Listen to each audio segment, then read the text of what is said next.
اللہ کے نبی حضرت نوح علیہ السلام جب اللہ کے دین کی تبلیغ کرتے تھے تو ان کی قوم ان کو اتنے پتھر مارتی تھی کہ وہ پتھروں میں ڈھک جایا کرتے تھے۔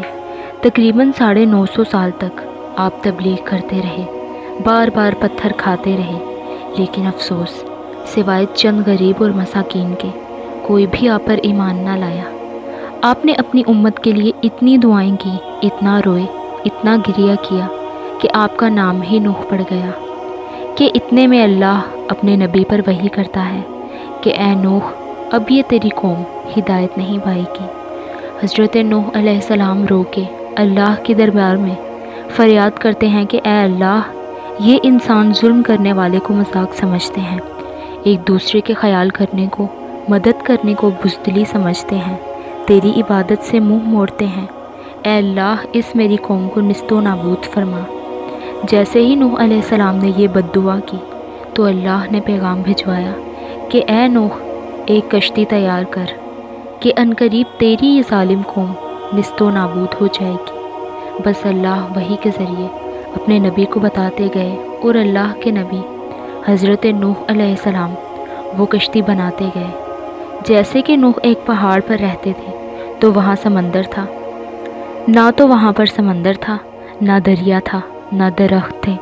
بالآخر اللہ کے نبی نوح نے درخت اگائے اور اس کی لکڑی سے کشتی کو بنانا شروع کیا۔ آپ لکڑی سے بڑے بڑے تختے بناتے، پھر لوہا لاتے، اس سے کیل بناتے، تختوں کو جوڑ کر اس میں کیل ٹھوکتے۔ تاریخ نے لکھا تقریباً 100 سال تک آپ وہ کشتی بناتے رہے اور آپ کی قوم روز آپ کے پاس آتی اور آپ کی توہین کرتی اور آپ کو پاگل کہتی کہ نہ تو یہاں دریا ہے، نہ سمندر ہے، پھر بھی یہ پاگل کشتی بنا رہا ہے۔ اللہ کے نبی نوح علیہ السلام آسمان کو دیکھ کر صبر کرتے اور اللہ کے حکم کو تسلیم کرتے۔ اس کشتی کا طول 300 گز، اونچائی 30 گز اور عرض 50 گز تھا۔ ایک روایت کے مطابق اس کا طول 1 کلومیٹر سے زیادہ تھا۔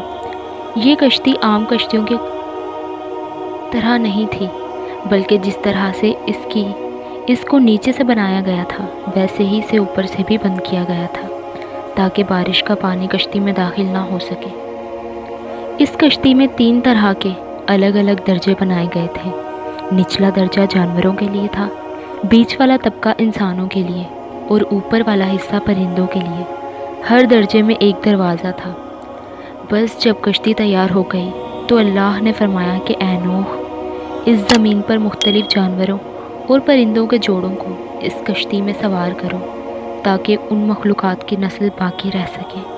حضرت نوح علیہ السلام نے مختلف پرندوں، جانوروں اور ہر وہ چیز کہ جس میں زندگی کے آثار ہیں کشتی میں سوار کرنا شروع کر دیا۔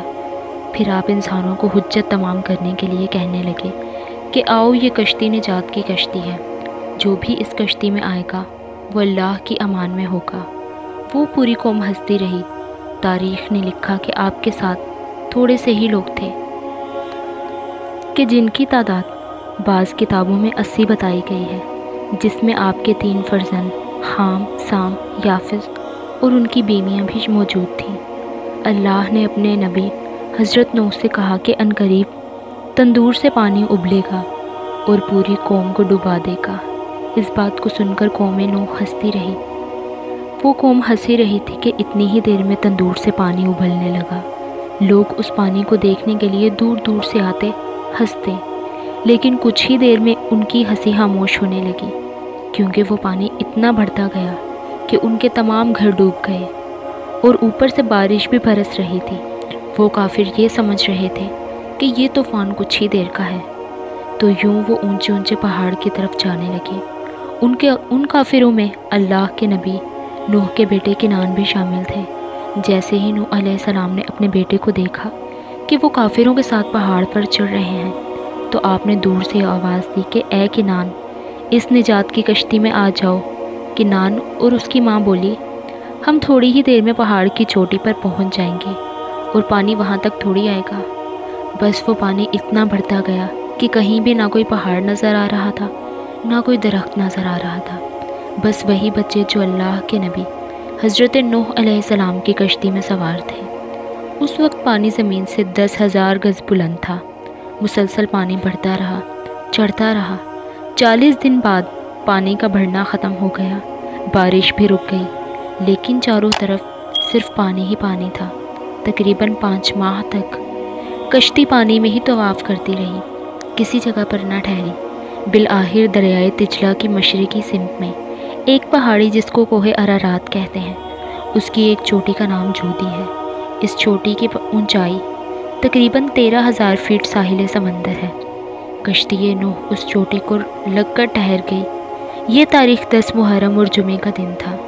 بس اللہ کے نبی نوح علیہ السلام نے کبوتر کو بھیجا کہ دیکھ زمین پر پانی خشک ہو رہا ہے یا نہیں۔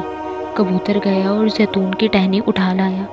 اللہ کے نبی حضرت نوح علیہ السلام نے اللہ کا شکر ادا کیا، اور یوں رفتہ رفتہ پانی کم ہوتا گیا۔ آپ اور آپ کی جماعت تقریباً 5 ماہ تک جودی پہاڑ پر ٹھہرے۔ آپ نے تمام پرندوں جانوروں کو آزاد کیا، اس پہاڑی پر اللہ کا شکر ادا کیا، دنیا کو پھر سے آباد کرنے کی سوچ میں مگن رہے۔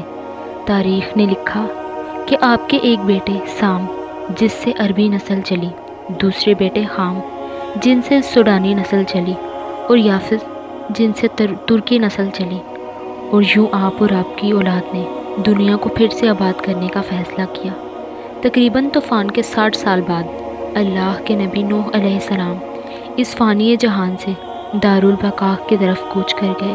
اللہ نے فرمایا کہ کشتی نوح کو ہم نے آنے والی نسلوں کے لیے عبرت کا نشان ٹھہرایا۔